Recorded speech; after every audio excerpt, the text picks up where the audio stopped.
The invitations were sent, the flowers were ordered. 600 guests were waiting to watch her walk down the aisle.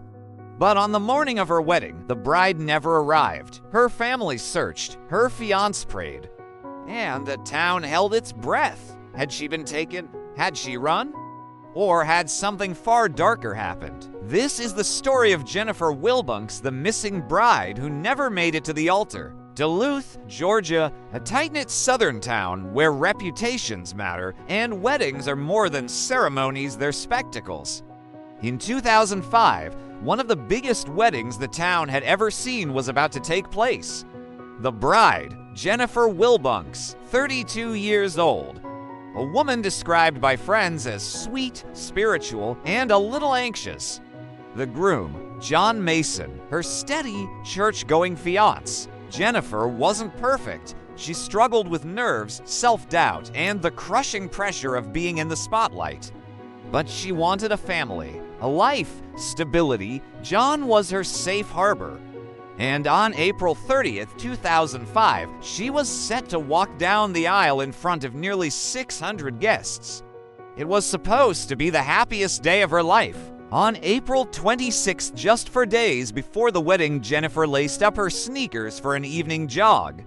She never returned. Hours passed. The sun went down. Panic set in. Her family called the police. By midnight, the headlines were already breaking. Bride-to-be vanishes just days before wedding. The scene inside her home told a chilling story. Her running shoes and personal items were gone. But her car was still in the driveway. There was no note, no clue, just silence. For a bride about to marry in front of hundreds, the timing felt sinister.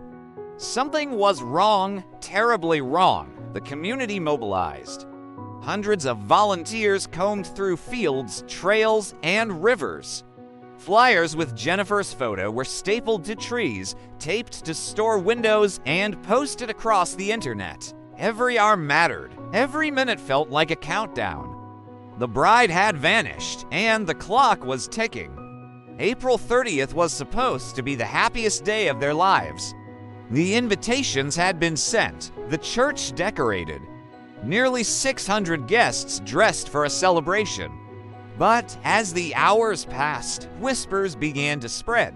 Where was Jennifer? Why hadn't the bride arrived? The seats filled with anxious relatives. The altar stood waiting. And a silence heavier than grief hung over the sanctuary. Weddings are meant to symbolize beginnings. But for Jennifer Wilbunks and John Mason, that day marked only confusion and fear. When Jennifer vanished, Duluth mobilized. Volunteers scoured parks, trails, and rivers. Neighbors who had known Jennifer since childhood prayed on church steps. Strangers held candles in vigils, their flames flickering in the Georgia night. For a few days, the town lived inside a nightmare, believing a predator was among them. But while the community searched with hope, detectives searched with suspicion. And the longer Jennifer stayed missing, the more the case began to shift from rescue mission to criminal investigation. Police began piecing together Jennifer's last known steps. Witnesses reported seeing her jogging. Some claimed a strange van had been circling the neighborhood. Rumors swirled. Was this a kidnapping? A jealous ex? Even whispers of foul play by her fiancé began to spread. John Mason became the immediate focus. The pressure was immense. He was questioned, scrutinized, even vilified by some. After all, statistics told one story. When a woman goes missing, investigators often start with the man closest to her. John, once seen as the groom-to-be, was now viewed through a darker lens, a potential suspect? But then, a phone call changed everything. Jennifer Wilbunks had been found, alive. Not in Georgia, but in Albuquerque, New Mexico, more than 1,400 miles away. She claimed she had been kidnapped. She said a man and woman in a van had abducted her on her evening jog, blindfolded her, and driven her across state lines. Her story was terrifying, but it didn't take long for cracks to show. The details were inconsistent. Her description of the kidnappers shifted, and investigators found no evidence of an abduction, no witnesses. No van, nothing. Finally, under mounting pressure, Jennifer confessed. She hadn't been kidnapped. She had run away. Cold feet, she said. Fear of marriage, fear of the spotlight. She staged her own disappearance and left an entire town and her fiancé in agony. Jennifer Wilbunks was charged with filing a false police report and lying to investigators. The nation watched as the runaway bride became both a punchline and a cautionary tale. She avoided prison, instead receiving probation and community service.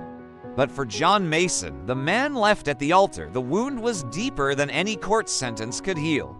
600 guests, thousands of search hours, hundreds of hearts broken, all because one woman couldn't face the aisle. For days, the world believed Jennifer Wilbunks was the victim of a monster. Instead, the truth was something quieter, but no less devastating. She had been consumed by fear, and in her panic, created a lie that spread grief like wildfire. Her disappearance wasted resources, shattered trust, and left scars on the people who loved her most. The missing bride never made it to the altar. Not because of a kidnapper, not because of a killer, but because sometimes the greatest betrayals come from strangers. They come from the people we think we know best.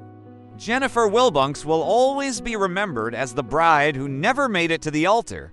For days, the world believed she had been stolen, taken, perhaps murdered. And while her story ended not with a killer but with a lie, the heartbreak it left behind was real. Families grieved, communities feared, trust was broken. Sometimes the scars of deception can cut as deep as violence. This has been Crime Scene Chronicles, where every story reminds us that truth is often darker than fiction. If this case struck you, if you believe every victim deserves to be remembered and every lesson deserves to be heard, then join us.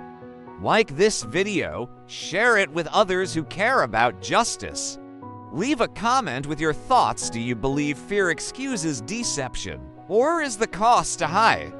And don't forget to subscribe so you never miss the next story waiting in the shadows. Because here at Crime Scene Chronicles, the night always remembers.